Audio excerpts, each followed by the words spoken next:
अरहंत सिद्ध सुर उपाध्याय साधु सर्व अर्थ के प्रकाशी मांगलिक उपकारी है।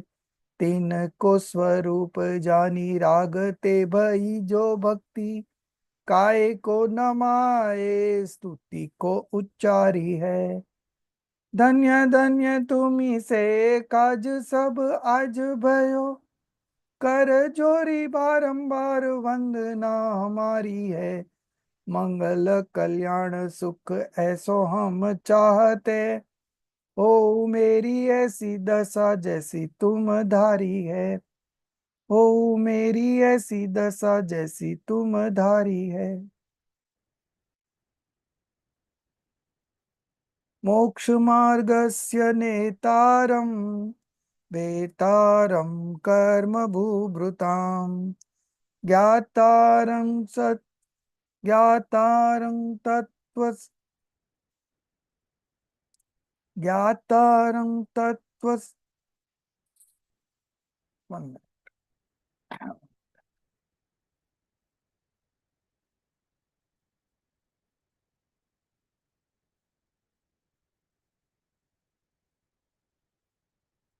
ज्ञातारं विश्वतत्त्वानां वन्दे तद्गुणलब्धये वन्दे तद्गुणलब्धये। So we are on to 7th chapter of Tattvat Sutra written by Acharya Umaswamy. So initially in the 6th chapter itself we saw the discussion was on the influx element and it continued in the 7th chapter also, but here we are discussing the auspicious influx, okay, only auspicious influx. And in auspicious influx we discuss the 12 woes, and now we are discussing the transgression of these 12 woes. So why the discussion on transgression is necessary? Can anyone say what is the reason why we are discussing the atichar, dosh, transgression, violation of vows? We are discussing violation of vows. Yeah, can I answer? Yeah. Okay, so the transgressions are discussed so that we don't make those mistakes. And if we make those mistakes once, not to repeat those mistakes again. Very good, very good. So these transgressions are discussed. It has been written down by acharyas, and for each vows there are 5 transgressions. So to create an awareness that this kind of mistakes may happen, so you be aware. That is the first point. And the second point is, if it happens also, then you see that it doesn't get repeated again. And if it happens also, your vows are not broken. Okay. So these two are the factors for which so much of explanation is given. So initially we discussed the 5 minor woes and their transgression, and then 7 supplementary woes or ethical woes. So 5 plus 7 is 12 woes. That is of a votary, okay, householder. Now, among the 7 supplementary woes or ethical woes, there are 2 divisions. One is Gunvrat, which is also called supporting woes, and the other is Sikshavrat, which is called the learning woes. So yesterday we discussed the transgression of the supporting woes, Digvrat, Deshvrat and Anarth Dandvrat. Today we are going to discuss the transgression of the learning woes. So there are 4 learning woes, okay. So what are those 4 learning woes? The first one is Samaik, equanimity, okay. Then the next is fasting, prosodupvas. Then the third in the category is Bhog, Upbhog, Pariman, Vrat. Okay. So Bhog, one-time consumption, and Upbhog, repeated consumption. Okay. So limiting the consumption and the repeated consumption. So setting a limit for that is again a vow. And the last of the learning vows is the Atiti Samvibhag Vrat. Okay. Atiti Samvibhag Vrat means to give something to the monk, to give food to the monk from the food prepared for ourselves. Okay. So everyone will contribute a little bit from their food, and in this way they serve the monks. So today we will be discussing the process, how to donate, how to give food to the monk. That also we will be discussing today. But first we have to complete the 4 learning vows. And starting with Samaik Vrat, we are on to page number, this we are going to skip because the names are only given. If you want, I can read the sutra once so that you are aware of the sutras, and then we will directly read the explanation, because if we read the names once, then it becomes repetition. So we will discuss the explanation directly, but before that, we will read the sutra. So, okay. So we have already discussed 33, 34. Okay. So now what we left is 35 and 36. 1 minute.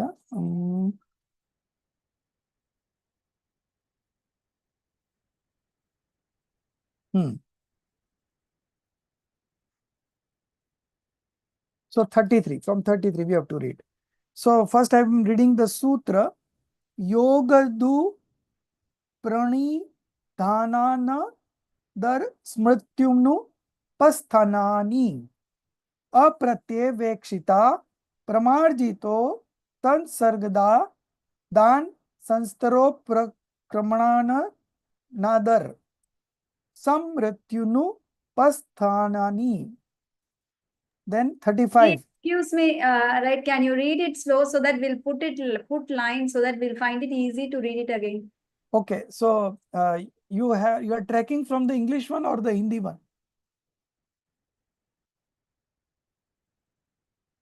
From the English one, right?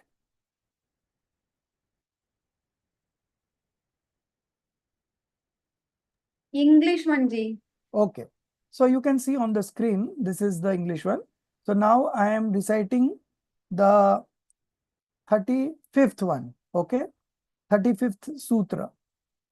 Sachit निक्षेपा पिधान पर व्यपदेश मात्सर्य कालाति krama. Okay, so this is 35, and then the last one, the 36. So the sequence here is changed. One more time, please. Yeah, okay. So 35th one again. Yeah. So they have changed the sequence here in the textbook. No problem. In English, but in Hindi it is okay. Okay. I don't know how it got changed, but due to some mistake it has got changed. So 35 is Sachit Sambandha Samiksha Bhish Vadu Pakvahara. Now 36. Sachit Nikshepa Pidhana Parvayodesha Matsarya Kalati Kramaha. Okay. So Krama is the 36th one. So they have changed the sequence by mistake, but in Hindi it is given in proper sequence. So these are the sutras. Now we go to the directly the explanation about the first one is Samaik. Okay. Thank you, ji. Yeah. So take it just a bit down. Next page. Darshit, next page. These are the names given, and it will be a repetition, so I'm not reading that. Yeah. Yes, this one. Page 286. So you can take slightly back also, one paragraph. Yes, yes. These vratas of the Shravak are known as Siksha Vrat, learning vows, as they provide training in the conduct of monk. So the same votary or the householder, he is now observing the learning vows, and this learning vows teaches him how to become a monk. How is the life of a monk? What you should do when you become a monk. So first thing is to motivate him and also know what the monks do, because he is going to become a monk. Okay. So, so this is the learning or the training of the conduct of monks, Muni Dharma. Vows like Samaik and Proshodopvas. Okay.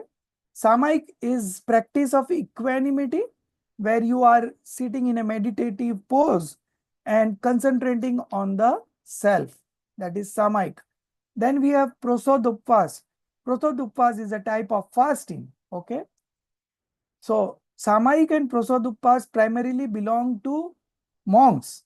But votary, Vrati Shravak is called a votary, also practice this to the extent of their ability as a form of training to attain Muni Dharma.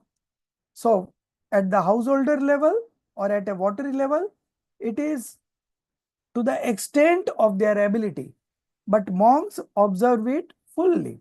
Okay. So, first one is the Samaik Siksha Vrat. So there are 5 transgression of Samaik Shiksha Vrat. Okay. Transgression of the vow of equanimity. So usually a householder or a votary undergoes this practice of equanimity thrice a day. Okay.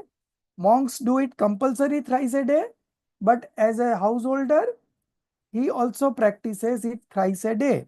Okay. And this is basically a state of meditativeness where you are just concentrating on the self. You are not reading anything, but you are thinking and concentrating on the self. So while doing that, there could be transgressions or violations of vows. So what are these violations that are being explained? Yes. First one is Kai Dushpranidhan. Okay. Kai means body, and Dushpranidhan. Dushpranidhan means fault in terms of body. Okay. So faults through body. What are these faults? While performing Samahik, okay, that is equanimity, if the body does not remain steady, okay, so body does not remain steady, it keeps on doing movements, so then it is not steady. It is the first transgression called misdirected activity of the body. Okay. So this, you should be very strict. You should be in a meditative pose, and there should not be any action from the body point of view. The next is misdirected activity of the speech, and the third would be misdirected activity of the mind. So body, speech and mind, first 3 are that. So now we will read the second one. Second one is in Hindi, it is Vagdush Pranidhan. Vag means speech. Okay. So reciting, okay. Reciting the Samaik test incorrectly or hastily. Okay. Now I was doing this, reading the Sanskrit one, the sutras. So there were some pronunciation mistakes that I was making because I am not an expert in that. Okay. So I am more concerned with the meaning. So I never bothered to remember this. Even I don't remember also. Even if I work hard and try to remember, I forget. So my inclination is not to remembering things. Okay. So I I put all my energy in understanding the things and making a decision on that. Okay, I emphasize on that. So this pronunciation has to be very correct. Okay, reciting the Samaik text, or it could be some mantra also. Okay, reciting the Samaik text incorrectly or hastily, both the case it is a transgression. It is a violation of the vows. Okay, so now once I think that once I finish this Parmagam honors, I'm not taking any new one, but once I finish this, I'm going to again start learning Sanskrit full time. That is what I aim to. So, but now I'm not able to spend so much time after that. Number 3, Mano Dush Pranidhan. If the mind does not remain focused or concentrated during Samayik, it is the third transgression called Manodush Pranidhan. Manodush Pranidhan. Okay. So this is from the mind point of view. Okay. Misdirected activity of the mind. So here you are not able to concentrate. Okay. So that is again that means you should concentrate. While in Samaik you should concentrate because there is no other function that you are doing at that point of time. The fourth is another. Another means disrespect. Okay. Performing Samaik with disregard or disrespect is the fourth transgression called another. Okay. In some book it is written as lack of earnestness. That is same, lack of disrespect. Okay. Lack of respect, not disrespect. So this is the another is disrespect and lack of respect is disrespect. So this is the fourth transgression. Okay. Then the fifth one. Fifth one is smratyanu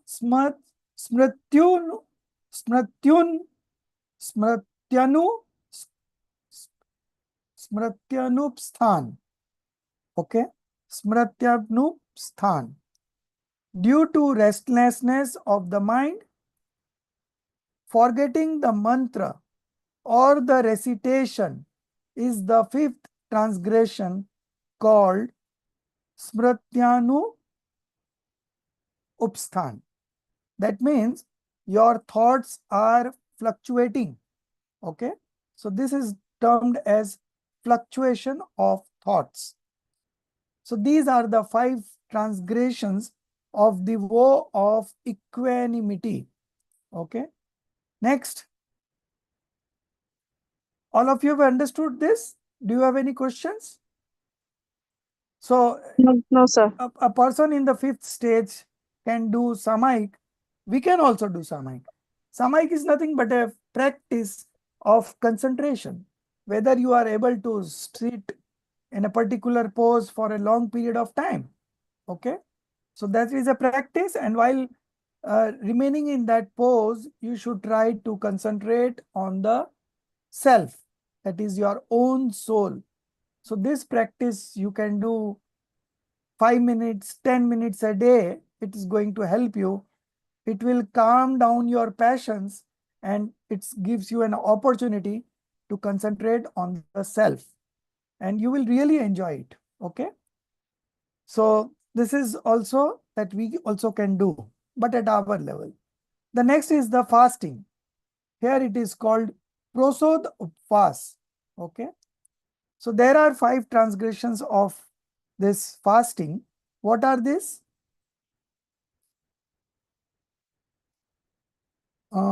First one, apratyavekshit apramarjit utsarg. Utsarg means excretion. Okay. Excretion of stool and urine. So this is what? So disposing of excreta and urine without inspecting and cleaning is the first transgression called apratyapekshit apramarjit utsarga. Okay. So without prior inspection and cleaning, you should not excrete and urine. Okay. So this is more applicable to the monk. Okay. Householder have mostly toilets in their home, so they don't face such problems. But this is home, a person who has renounced his home and is still in the 5th stage, he can practice these things. Then the next is apratyavekshit apramarjit adan. What is this adan? Adan means similarly placing or lifting puja items. Okay. Puja items or personal clothes, etc. without inspecting or cleaning is the second transgression. So first one was about excretion. Second one was about placing the puja items and other personal things like clothes, etc. Okay. So without examining and cleaning, you should not keep anything, because if there are small insects, then you are creating a violence. And being a woe holder, you have limited the violences. So you are more careful. You are more aware. Okay. The third transgression is apratyavekshit apramarjit sanstaropkramana. What does this mean? Spreading mats. So for seating, we take mats. Okay. So when you spread the mats, first you should clean up the place, because if there are some insects and you have kept the mat on that, and above that you are sitting on that, then that insects will be killed. So always, people keep one peachy kind of things. The Sravaks keep that. So before seating any place, they first see that they just like we do with the what you call broom. झाड़ू को क्या बोलते हैं? Broomstick, right? So just as we do with the broomstick, similarly you should do with that peachy or with cloth. Okay, you should clean up the place before sitting. So this is that about adan. So the third one is spreading mats, etc. on the ground without examining or cleaning is the third transgression. So you see, looking at these all points, you must be thinking in their mind that how much awareness is the votary has developed, because he is looking at small things. He's seeing things that not a single kind of violence is done by me. So that much awareness he has created by manifesting the internal purity. Okay. So the more the purity, the more you are responsible and more aware of observing the woes. Okay. So these three were related to the keeping things, excretions or spreading mats without prior inspection and cleaning. The fourth is the same as the last one. Another. Okay. Disrespect in observing woes. Okay. What this means? Feeling weak due to hunger or thirst caused by fasting. Okay. And hence showing lack of enthusiasm in essential duties is the fourth transgression called another. So first of all, you should take fast according to your capacity. So there are three levels of this fast. One is of 24 hours, the second one is of 36 hours, and the third, which is of the highest level, is 48 hours.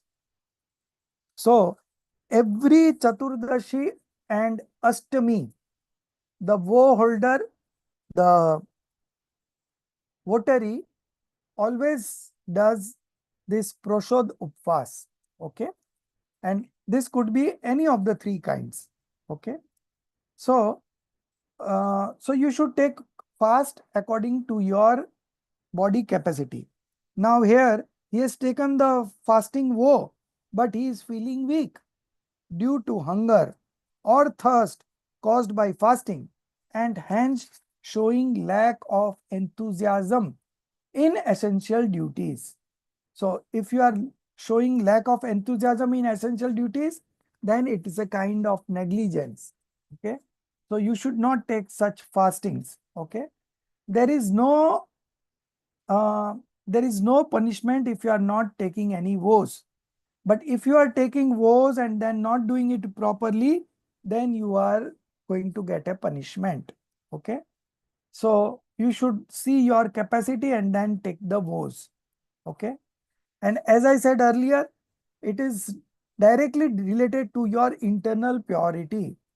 So the more the internal purity, automatically in the outside, you will be observing this kind of vows very naturally.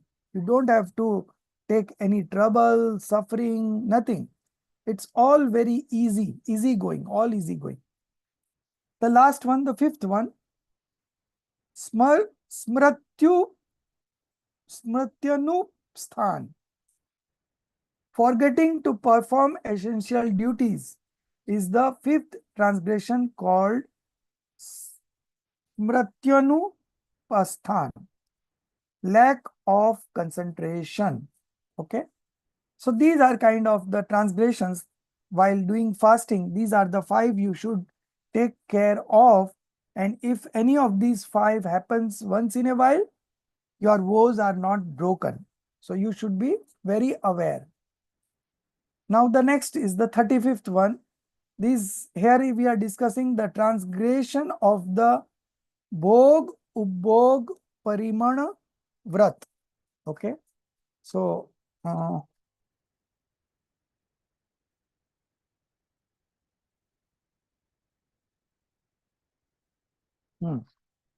Bhog Ubhog limitations, limiting woe of consumables and repeated consumables.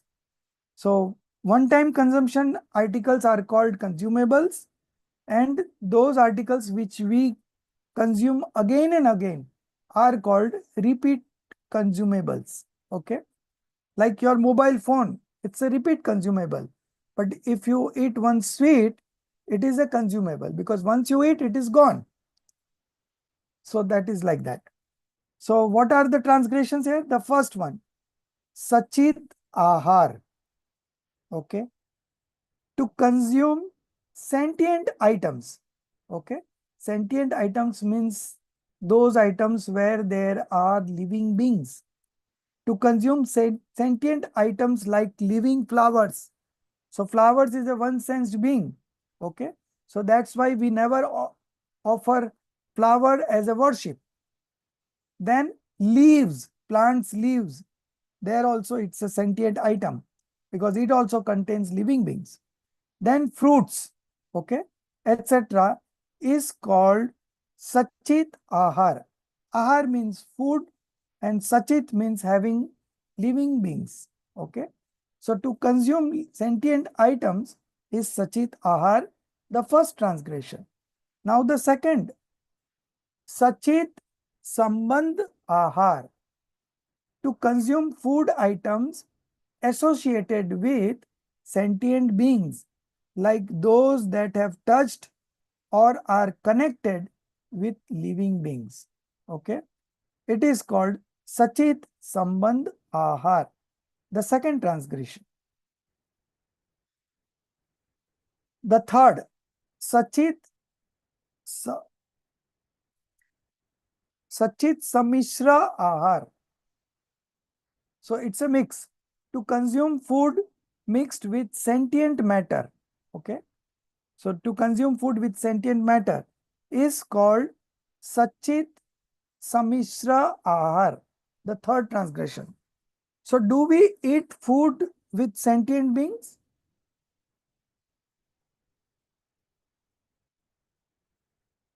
We eat or not?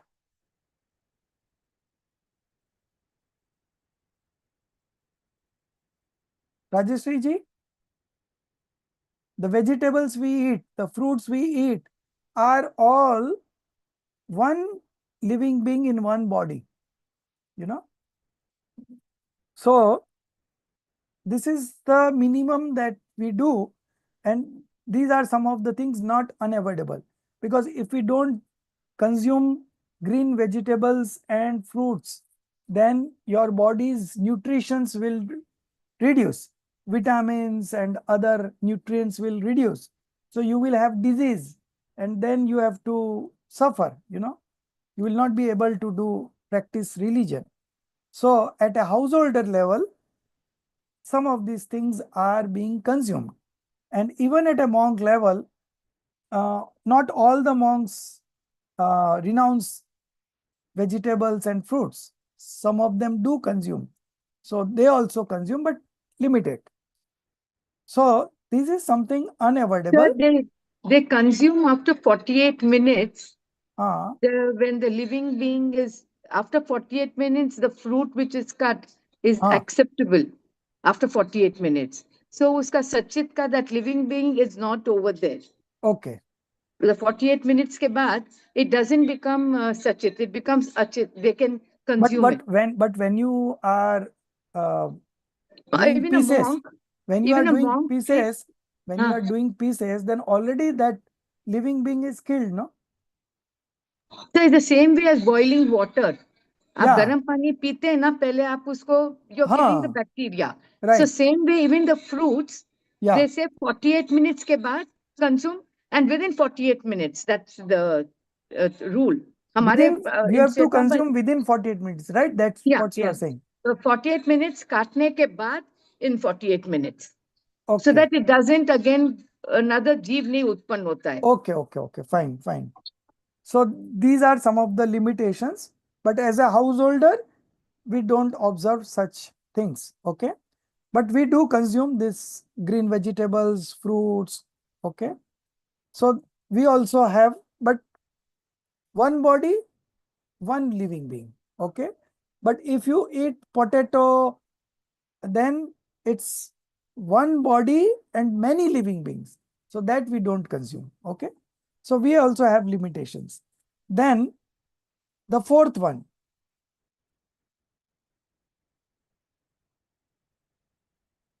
Abhishav Ahar, to consume food that stimulates the senses, such as intoxicating or sensory exciting items.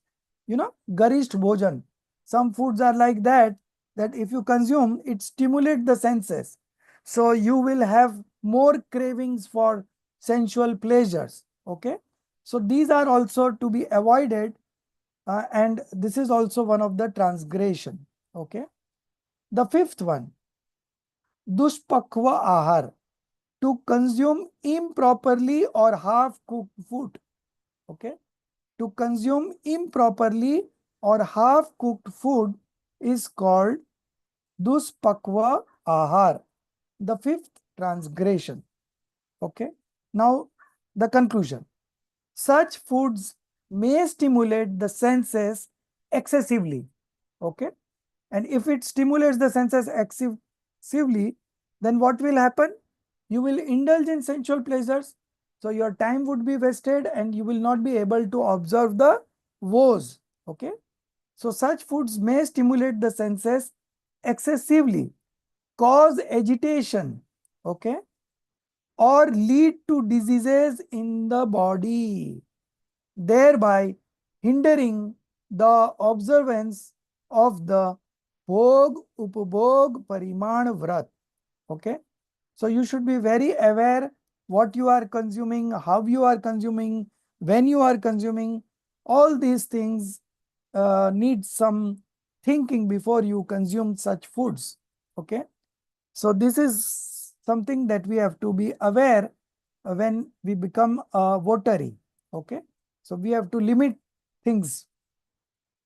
Now the next is transgressions of the Atiti Samvibhag Vrat. Okay. So this is the last of the learning woes, 36th one. Sachit Nikshep. The first one is Sachit Nikshep. Yes. To offer food. So Atithi Samvibhag Vrat, it is about giving food to the monk, to the votary, to the non-votary also who is in the fourth stage. These are the three eligible people whom we can give foods. Okay. So first one is monk. The best is the monk. Then the second category is of the votary. And the third is a non-votary right believer. Okay. Samyak drashti. Avirat samyak drashti. Non-restraint. Okay. Now, Sachit Nikshep, to offer food that has been placed on sentient objects such as living lotus leaves. Okay. So, South Indian serves food in some kind of leaves. I think it is banana leaves, no? Yeah. So, even some of the hotels in Mumbai, they serve on banana leaves just as a fashion, you know. So, so when a monk comes to your place, you should not give food on such. Although monks doesn't take any plate or something, they take in their hands only. Okay. But still we should take care of that. Okay.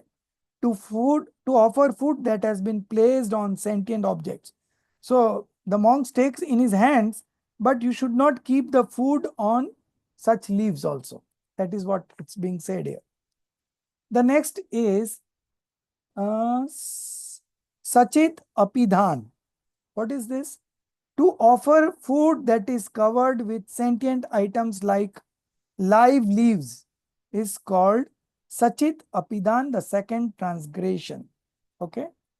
So it should not be kept on the leaves and it should not be covered with the leaves or any other sentient items. The third, Paravyabdesh, to have someone else give the food donation on one's behalf. So a householder should give through his own hand and not instruct others to give on his behalf. Okay. Or to give others possession as charity. So first thing is you should give what belongs to you and not to others. Okay. But nowadays, if one person is organizing a food for the monk, 50 members of his family will come. All the cousins and other people around them, close relatives and all, they will call, everyone will give one bite to the monks, you know. So that should not be done. To have someone else give the food donation on one's behalf or to give others possessions as donation or charity is called Paravyabdesh, the third transgression. The fourth one, Matsarya. Matsarya means jealousy. To give without respect or to be envious of other donors is called Matsarya, the fourth transgression. Okay. So you should give with respect, not without respect. Okay. And you should not be envious. On the other hand, you should be feel very happy that I am getting an opportunity to serve to the monk or a votary. The fifth one, Kalati Kram, to not offer food at the proper time. Usually at 10 o'clock, the monks come. So the Sravak is always ready to give the food and he's waiting outside the gate. And if he sees a monk, he invites him. And then he follows a procedure that we are going to discuss just after this woes of Sallekna. Okay. So these are the 5 transgressions of the Atithi Samvibhag Vrat. Okay. Now we are going to discuss the transgression of the Savlekna vow. Yesterday we discussed what is Sallekna. Okay. Gradual, peaceful death. Okay. Now what are the violation of that vow could happen? That is being mentioned here. After discussing the transgressions of the 5 anuvrats, minor vows, then 3 gunvrats, supporting vows, and 4 shikshavrat, learning vows. We now move on to the transgression of the Salekna vow, which are as follows.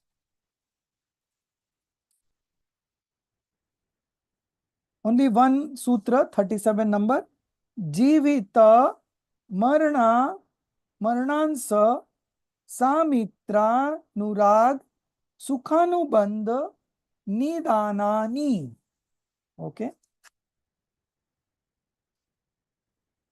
Next page.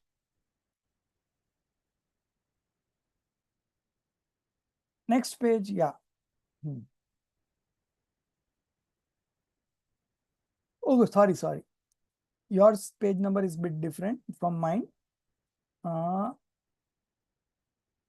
Yes. So, what are the 5 transgressions? First is desire for life. You have already taken vow for a gradual peaceful death. Now, if a desire crops up of living, so that is the first transgression. Second is desire for death. Okay. Now you want death. So that is also a transgression. Third is attachment to friends. Okay. Fourth, recollection of pleasures that you experienced in the past. And fifth one is longing for future enjoyments. These are the 5 transgressions. Now it is being explained one by one. The first one, Jivita Shansa. Okay. To take the Salekna vow, but still hold the desire to live is the first transgression. Okay. You have already taken vow. Now why this desire has crop up? So if the desire has crop up, then your vows are going to have this transgression. Okay. So you should be very firm when you decide. The second is Marna Sansha. So you have a hope of living more. To feel distressed due to illness or suffering and to wish for a quick death. Okay. Now, few days ago, there was in the newspaper, some laws has come, what is called mercy killing. Those people who are suffering from terminal ill diseases, they ask for mercy killing. Okay. So in Jainism, it is not allowed. Either you take a Salekna or you follow the whatever is applicable at your stage. So to feel distress due to illness or suffering and to wish for a quick death is the second transgression called Maranasansa. In fact, the right attitude of every spiritually inclined aspirant should be, in Hindi, लाखों वर्षों तक जीऊं या मृत्यु आज ही आ जावे. He is prepared. Even if I live for millions of years or may death come this very day, I don't care. Okay. That should be the attitude. The one undertaking Salekna must remain prepared for both for immediate death and for life extending over an indefinite period. Okay. So then he doesn't have any desire, no desire to live long and no desire to die immediately. Whatever is happening. He is into meditative state. Third one is Mitranurag. To have emotional attachments to friends and to repeatedly recall them is the third transgression. Okay. So attachment to friends is the third transgression. So that's why when it is called, I think, Niryapak in Hindi. In English, it is called a teacher who gives this Salekna, you know. So before giving the vows, he tells them that if you have any kind of attachment to anybody First get rid of it, then only you are eligible to take Sallekna. Okay. So he's already taken those vows, but still you never know. Sometimes the emotions become like that, and it's very natural. So it's a transgression that you should remember. Then the fourth one, Sukhanubandh. What is this Sukhanubandh? To remember and dwell on past pleasures. पहले जो भोग भोगे उसका स्मरण. Okay. So to remember and dwell on past pleasures is the fourth transgression. So you should be firm in your vows. Okay. These things you should be very aware of, that this should not crop up. Okay. The fifth one is Nidan. Nidan is again a kind of desire. To desire future enjoyment. So fourth one was about the past pleasures. Now this is about the future pleasures. Is the fifth transgression called Nidan. Okay. These are 5 transgressions of the Sallekna vow. So we discussed first transgression of the right belief, then came transgressions of 12 vows, and in the end came the transgressions of Sallekna, or gradual peaceful death. After discussing these 3, the last chapter, which consists of Sutra number 38 and 39, the nature of Dan. Dan means charity, gift, donation. Here it is used, donation word is used, but gift is also a very good word. Okay. Now at the end of the chapter, the specific characteristics present in Dan are described in relation to its form and the expectations from the donor, etc. Okay. So now the discussion is on how to give donation, whom to give donation, and what is the process. All this we are going to discuss within 2 sutras. First, sutra number 38. Anugrahartam swasyati sargo danam. Anugrahartam swasyati sargo danam. The second one, 39. Vidhi dravya dart patra vishesha ta dvishesha. Okay. What does it mean? To give away one's own possessions, such as wealth, etc., for the benefit of others is dan. What is donation? To give away one's own possessions, such as wealth, etc. So it could be wealth, it could be gold, silver, land, whatever. Okay, whatever possession you have, you can donate it for the benefit of others. Okay. The second sutra, what it says?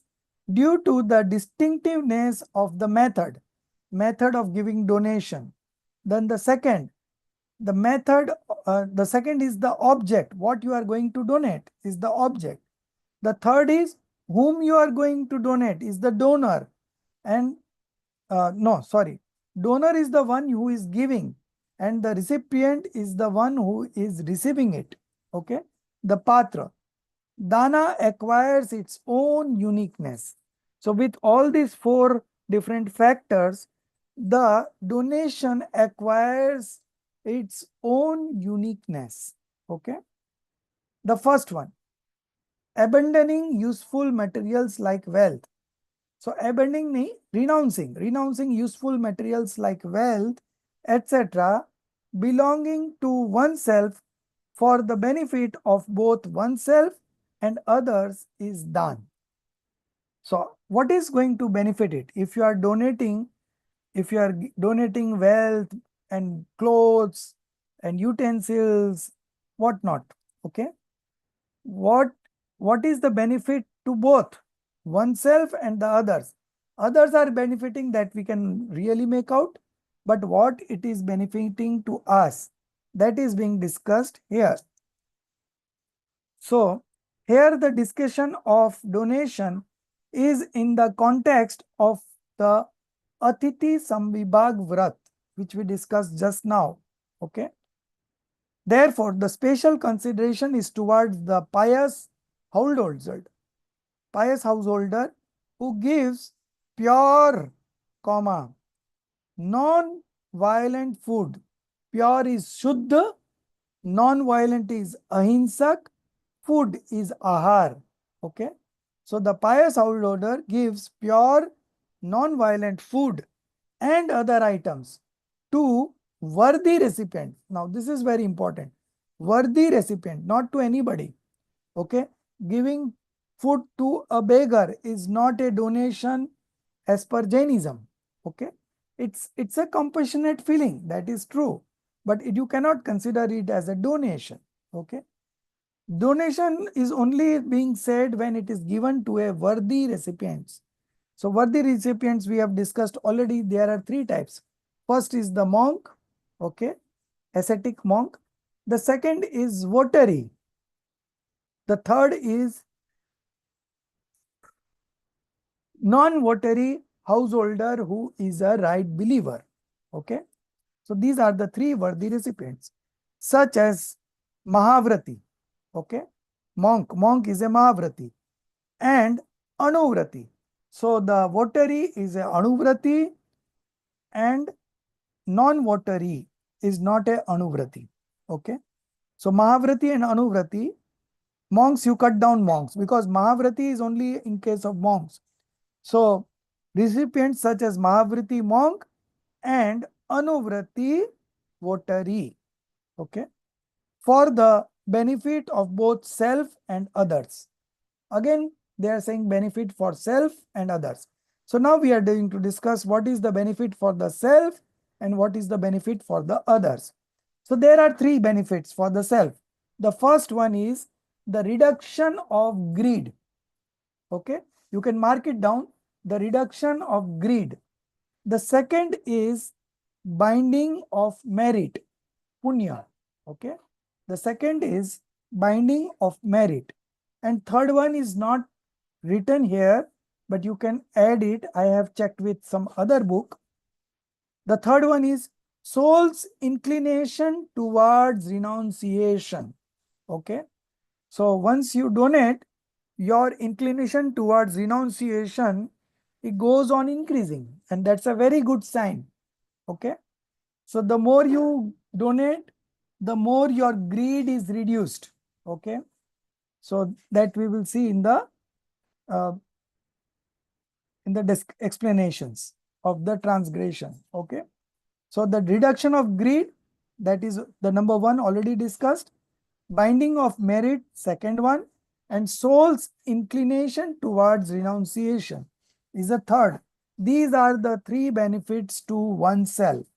Now, what are the benefits to others? The first one, the increase of right knowledge. Okay, that is the first benefit to others. The second, it's not written here, you can write it down. Help in journey of life. Okay, so if somebody is struggling in their life and if you donate him, then it will become a help to him, and that is how you are going to benefit the others. Okay, the word swa, that is swa in Hindi, okay, denotes both self and wealth. Swa means wealth also and swa means self also. Hence, here swa refers to useful objects of wealth possessed by oneself. Therefore, giving one's own useful object of wealth for the benefit of self and others is dan. Okay, is donation. Now this donation is of four kinds: donation of food, donation of medicine, donation of knowledge, donation of fearlessness. When a generous minded donor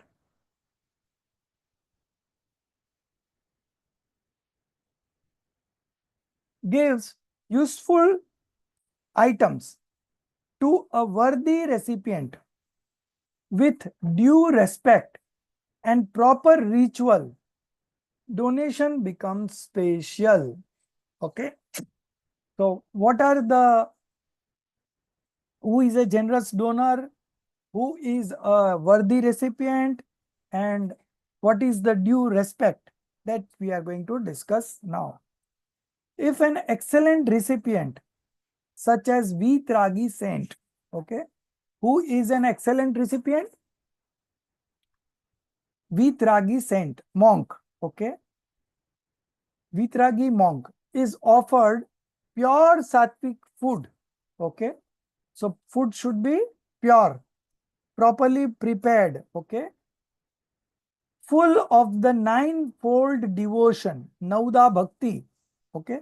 What is this ninefold devotion? That is discussed below. We are coming on that.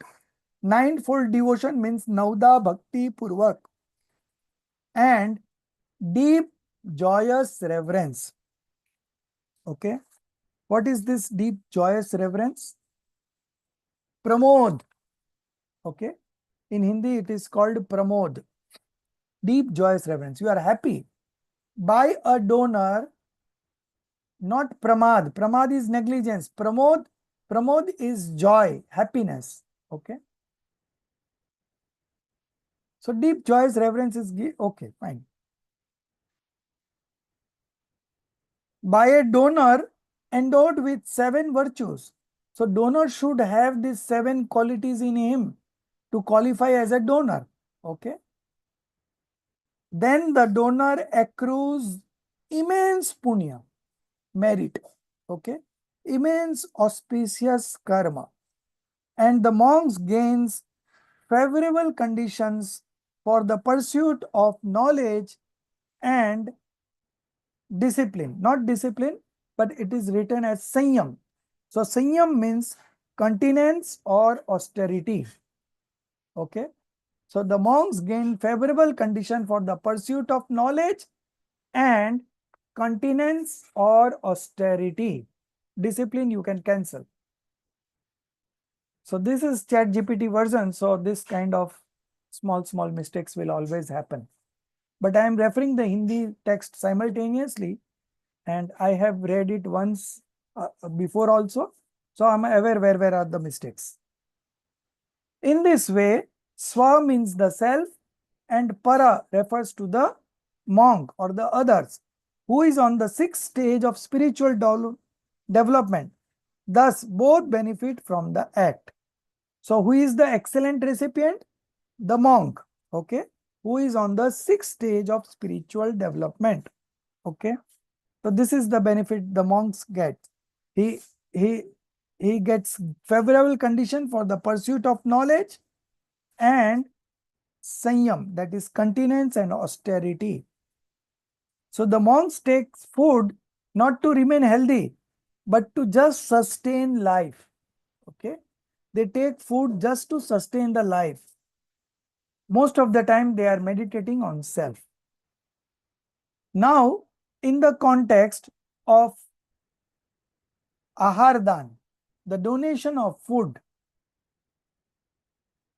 we shall discuss the specifics of the procedure, that is Vidhi Vishesh, the substance Dravya Vishesh, the donor Datar Vishesh, and the recipient Patra Vishesh. So 4 kinds of specifics are being discussed here in relation to the donation. Okay. First is about the procedure. So as I said, 9-fold, what it was? 9-fold devotion, Nauda Bhakti. The sequence of Nauda Bhakti is called the special procedure. 9-fold devotion. Nauda Bhakti is 9-fold devotion. Okay. Number 1, inviting with reverence. Padgahan. Sorry, not Padgahan, but Padgan.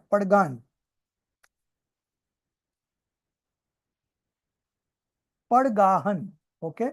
It is called Padgahan. Inviting with reverence. आइए, पधारिए, welcome, So this is inviting with reverence.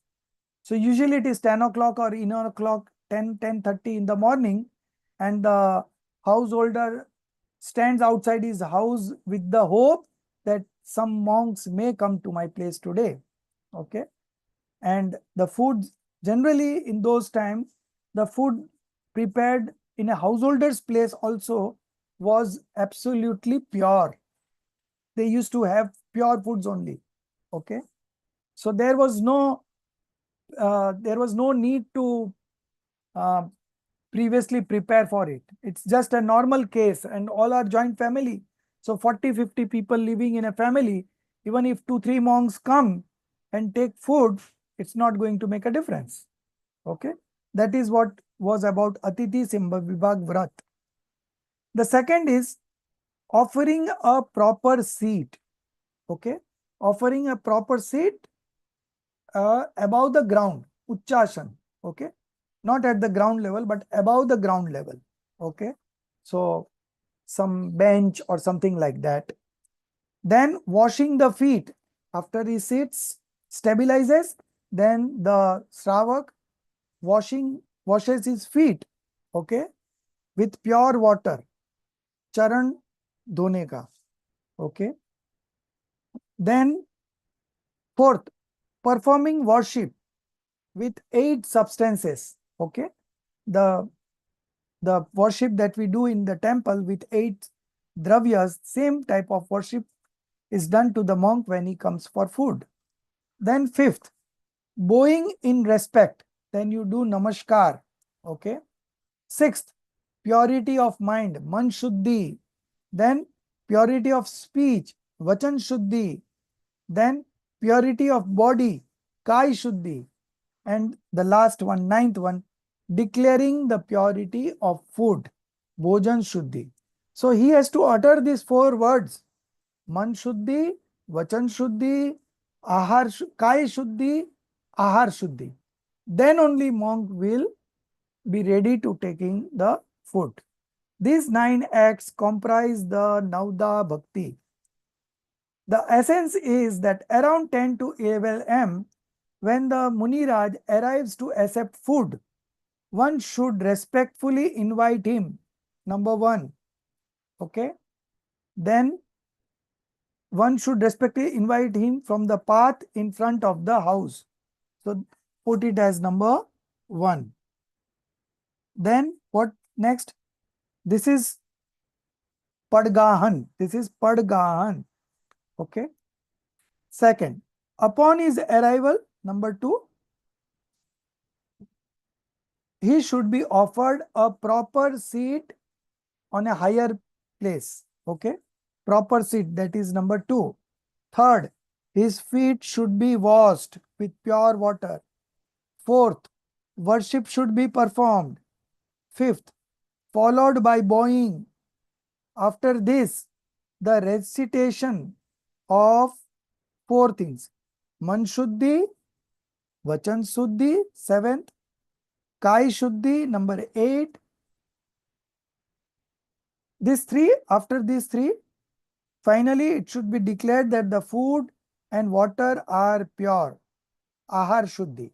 This is the complete practice of Nauda Bhakti. Okay. So ninefold devotion. This is ninefold devotion, and this is the process. This constitutes the special method of offering foods to monk. Okay. So this was the first of the 4th, Vidhi Vishesh. The second is B, Dravya Vishesh. What is it they are saying in Dravya Vishesh? Yes. The food material which is completely non-violent, ahimsak, pure, sattvic, pure, and conducive to spiritual practice and self-study. Okay. And is not prohibited. Prohibited here means uneatable, not it is uneatable. Abhaksha is known as the special substance. Okay. So this is the second. The third one, C, Datar Vishesh. What should be the qualities of a donor? The special donor is one who has got the 7 qualities. Number 1, it is free from the desire for worldly gain. You don't have any expectations. If you keep any expectations, then it is not a donation. Okay. So it should be free from the desire for worldly gain. Second, has peaceful mental dispositions. So you should be very calm and composed when you invite a monk for a food. Because if you are mentally disturbed, you will not able to perform the 9-fold devotions. You will falter somewhere and the monk will go away. Okay. So you should have peaceful mental dispositions. The third, always cheerful in heart, prasanna chit, always happy. Fourth, has a simple and pure heart. Fifth, is free from jealousy. Sixth, is free from regret. Seventh, is without pride. Okay. So if you possess these 7 qualities, then you are an ideal donor. Now the last one. Patra Vishesh, whom you should donate. Who are the worthy recipients? Okay. Patra Vishesh is worthy recipients. The first one, the excellent recipient, Uttam Patra, is a Nigranth Muniraj, fully restrained monk. Okay. The medium recipient is a householder with vows or a votary. And the third is right belief. Okay. No, sorry. No. This is not the third one. Sorry. This is okay, votary. A Madhyam is a householder with vows, votary, and right belief. So, right belief, votary. Right belief, votary. So, votary is always a right belief, but they have still mentioned right belief as a special condition. Now, the third, the lower recipient, Jaganya Patra, is a householder with right belief, but without full restraint. Okay. So, without any vows. He is a right believer, but he has not undertaken any vows. Avirati, non-restrained right believer. Okay. So, these are the 3 worthy recipients. Okay. And with this, our chapter number 7 ends here. If you have any questions, you ask. Otherwise, I will talk about something. So, you have taken a printout, Rajeshri ji, Jinali, everyone has taken a printout of this. No, So sir, I'll take it out tomorrow. So, if you would have taken a printout in advance, no, then you could have done the corrections. Yeah. So, again, you have to listen to the recording and do the corrections. Or you can get in touch with Darshit ji, or you can call me also. I will also get you the corrections done. Okay. So, once you take a printout, 7th, 6th and 7th. Okay. So 6th and 7th is what we have studied from this textbook, Tattvart Mani Pradeep. So I have shared the PDF. You can take out a printout and then you can do the corrections. You read it once. If you are finding still difficulty, you call me. I will explain it. It is all very easy. Even if you read, you will be able to understand. Only thing is that if you don't have the book, how you will be able to understand and read it. Okay. So this is one thing. The other thing is that your CC2, okay, this is our paper 2. So your CC2 would be from the 6th chapter. What are the causes of influx of the 8 karmas? Okay, that was the last topic in chapter 6. That is your CC2. Okay. So, but don't start it right now because I am going to discuss few additional points from that small book white. So, in that white book, in the last few pages, there is an appendix. And in this appendix, there are some other causes also mentioned for the bond, for the influx of those karmas. Okay. Parisist. You can see the parisist last.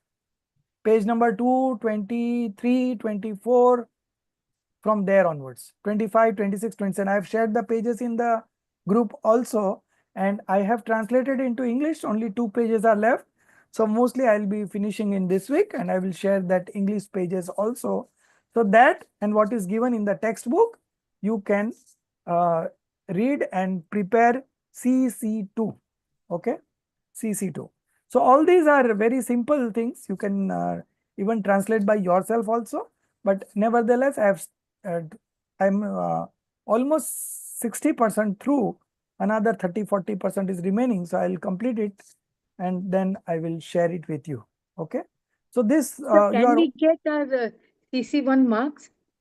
You didn't get CC1, where? Marks. CC1 just now you submitted. Hmm. So there you have, if you have submitted on time, it's full marks. There Okay. we cannot cut marks on that. Only thing Okay. is you have to submit on time. Okay. So I have given a feedback for that, right? So those who have submitted on time, I have given a feedback. Few of them are still pending because once the date is over, then I also lost interest. Okay. So, but I think this time almost all I have done. Okay. So this is your CC2 that will start next Saturday, 21 days from next Saturday, because next Saturday I will be teaching you this from the white book, few pages, and then you can start preparing. And then we will move on to the 8th chapter. So 8th chapter PDF also I'm going to share next 2-3 days. Okay. So that also I will share. I will do the corrections once and I will share. Okay. And then you can take a printout. So if you have a printout in your hand, it will be easy to track also and to understand also. Apart from this, any questions you have? So all these discussions are from which exposition? Charan Yog. Yes, Charnan Yoga. Very good. So all this Charnan Yoga, so you have to straightway understand it and observe as per your capacity. Okay. And if you take some woes which is beyond your capacity, then you will have those transgressions coming up. Okay. And it is better to take woes according to our capacity. Okay. And once you take a woe, you should be very firm in observing that. Okay. So if you have any other questions, otherwise our time is also over.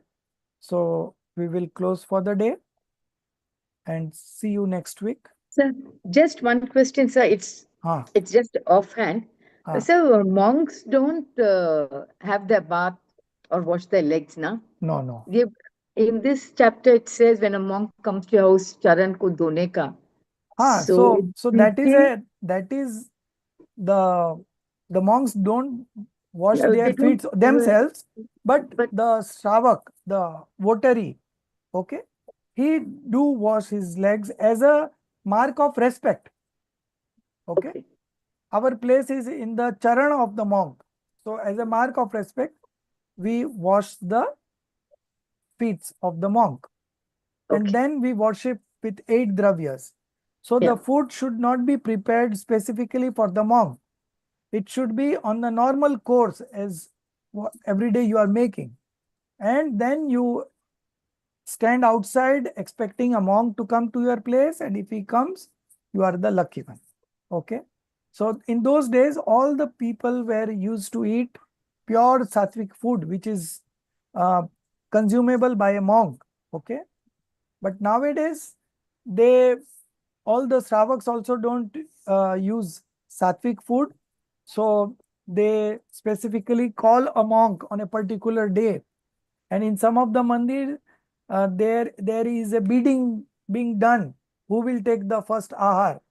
So somebody would say 10 lakhs, somebody 20 lakhs, 30 lakhs. Highest bidder will have the ahar of that monk. The more famous the monk, the bid goes very high. It goes in crores also. Okay. And when the monks come for the food, there are 50 people in that place. You know, all relatives close by.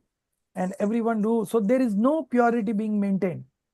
And monks do not come, don't take food if those are prepared for them.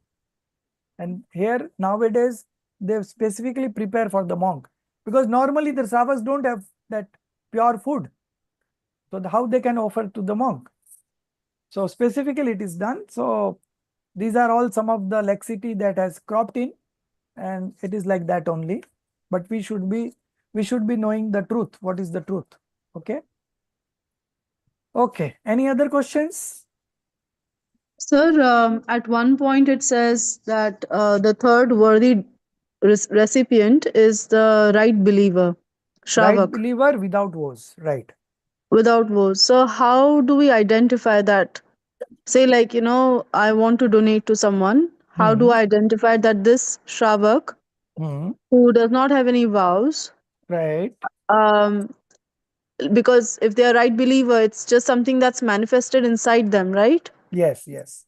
But So, how do I? so this is a discussion on Charnan Yoga, and Charnan Yoga says that those who believe in true God, true scriptures, true monks, is a right believer. Okay. So you have to consider the Samyak Darshan from Charnan Yoga only. Okay. Not Dravyan Yoga. The belief is from Dravyan Yoga. But now you are discussing from the Charnan Yoga. How you can identify a right believer from outside? You cannot. You have to just see the mind, speech, and body activity of that right believer. And with your study, if you can make out he's a right believer, then it's fine. So it's very difficult to identify also, and it's very difficult to get also. Okay. So, Sir, like for example, our household staff sometimes, like, if they have need. Now, obviously, they don't follow our faith. So, for in that case, they're not the right believer, right? no. And in case if we, but there is a need, they are not beggars, but they are hardworking people, and if we do want to help them out, Yes, yes. so in that case, that donation, what is it termed as? Out of compassion, Karuna Buddhi. And uska dosh lagta hai, sir. Like, do I, No, no, no. bind karmas for No, that? no, no, no, no, no. Those on the contrary, this kind of kindness is always there in a seeker. Normal seeker also have this kind of qualities in them. But you don't consider it to be a act of religion. That's all. Okay, sir. Thank you, sir. Okay. Any other questions? No, thank you so much. Okay. निज निधि निज में बताई, यह अनंत उपकार है, उसके लिए जिन वाणी माँ को वंदना सत बार है, उसके लिए जिन वाणी माँ को वंद